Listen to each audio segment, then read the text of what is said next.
And now we're going to go a little more into CSS. So CSS stands for Cascading Style Sheets. So cascading basically means that the styles flow or cascade, and that whatever is most specific or whatever came last is what will take precedence. So you can basically say the same thing twice, or give a paragraph a blue font in one line, and then the next line give it a green font. And what the program will actually do is give it the latter, the green font. So the three important things to remember here are that the first, source order. So whatever comes last is what will be actually formatted. The second is specificity. So whatever is most specific to that HTML element will be the format that will actually show up. So for example, like a paragraph tag is not very specific because there's lots of different paragraphs, lots of different types of paragraphs. But an ID tag, where you're saying, or a class tag, where you're saying this specific paragraph, the paragraph with the class feelings, or the paragraph with the class greetings, the more specific it is, the more it'll take precedent. So the thing that's most specific will take precedent over the thing that is least specific. And then finally, there is this concept of inheritance, where anything that's applicable to the parent element will be applicable to all of the elements underneath it. So this is important for things like a body tag. So your body tag will include all of your HTML. So if you make the body have a font size of 12, that will impact the font size of all the HTML elements that come after that. The next thing I'm going to talk about in this slide is just the three different ways to actually put CSS code into your websites. So the first one is the one that we've already been doing, and this is the preferred method. You just create a separate CSS file and you link the HTML file to the CSS file. The second way is to actually write the CSS in the HTML file.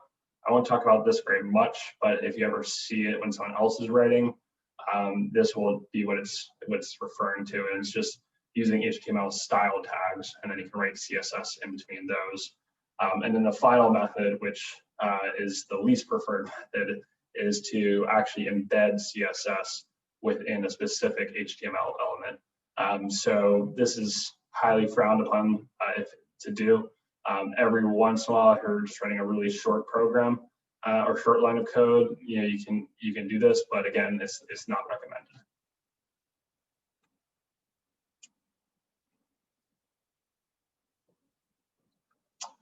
All right, so next we're going to talk about different definitions for CSS.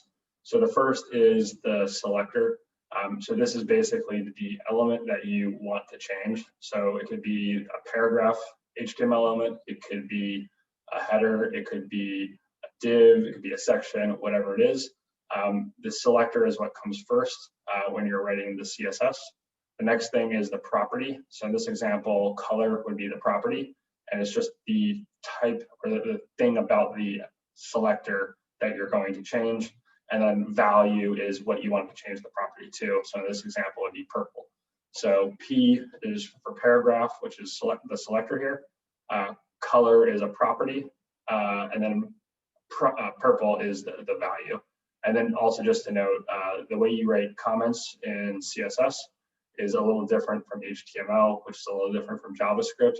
So important just to know here how to write comments, because comments are going to be pretty useful as you write code, especially as you write bigger programs.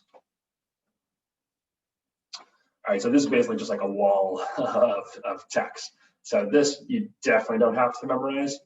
The basic thing that you want to get from this slide, as well as just CSS in general, is that whatever you want to change, there's a way to do it. You really just have to Google whatever it is that you want to change.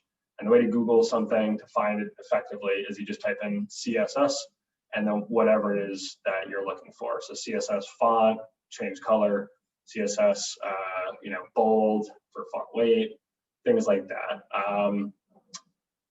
So that's gonna be really helpful is really just Googling stuff. Another helpful resource is W3 Schools. So that's another resource, or Stack Overflow. There's a lot of different resources out there online, but again, the most effective thing to do is just go into Google, type in CSS, and then whatever it is that you're looking for. Here's just some basic ideas of some of the things that you can change within CSS. I grouped it into, right here is font properties and then background properties. So the background is for any background images that you want to modify. Fonts, obviously, for font. Some other properties that we'll start to use a little bit later are here.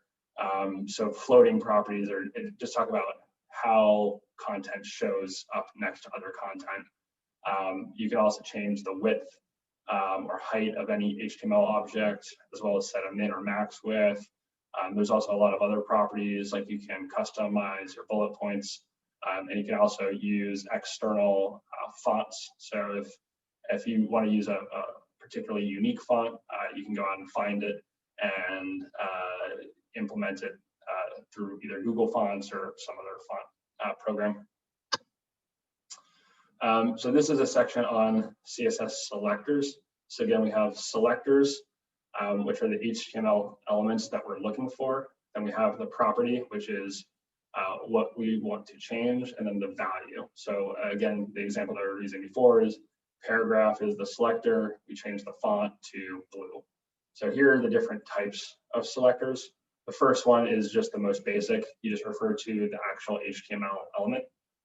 The second one here is just the little asterisk symbol. And this is an easy way to change everything in an HTML file.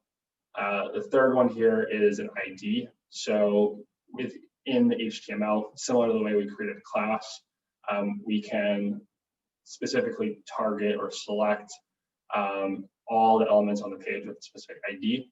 Same thing with class, we can select all the elements on a page with a specific class. IDs and classes are very similar. The only real difference is IDs should really only be used once, and classes can be used multiple times. So very similar otherwise. Again, you can, in the HTML code, you can specify what the ID of that HTML element is, or the class. You can also use multiple classes. You can use an ID and a class. So lots of different ways here just to modify your HTML using CSS. As a shorthand, you can have multiple selectors, which is what's called a compound. So you can format multiple things the same way without having to rewrite a lot of code. And that is delineated with the little commas there. The next one is something that's a little bit different. It's a descendant. So what a descendant basically is it's kind of similar to, like, having grandparents who have parents and kids. The descendant is the kid of whatever is above it. So in this example, paragraph is the descendant of article, which is the descendant of body. So what this is going to do is it's going to look for paragraphs where they're within an article, which is within a body. So if the paragraph shows up somewhere else, this won't change the font of it. But if it shows up within an article and within a body, then it will specifically change that paragraph. So this can be helpful if you want to change a lot of different content. Sometimes it can be a little tricky, so you don't want to get too cute with this. But the easiest situations to use this are when you have a header, a main part of your HTML file, and then you have a footer, and you want maybe like the navigation or the links or the paragraphs, wherever it may be, just look a little bit different depending on where it shows up. The next one here is called a pseudo class. So there's basically four different pseudo classes within a specific link. So if you remember from previous lessons, A is the link, is the HTML element for a link. And these four different pseudo classes are just different states that link can be in. So the first is a link that's just default state, nothing's happened yet. Then the second one here is after the user's visited that link and come back to it, you can change the font so that the user knows that they've already been to a particular link. Another one is hover, so that way the link changes. So this can be like useful for buttons or things where you want it to look a little bit more interactive. And active is what's happening when you're actually pressing the link. So these are, and a little nuanced. Obviously, you don't necessarily need to use these that extensively, but it can make your website look a little bit more dynamic, especially when you're getting into production and making more advanced and more interesting looking types of content. And now we're moving on to the next part of our gigantic candy company project. So this one, we're more or less kind of going to scrap the last page. We didn't like that one too much. Instead, we're going to create a basic 2-page website.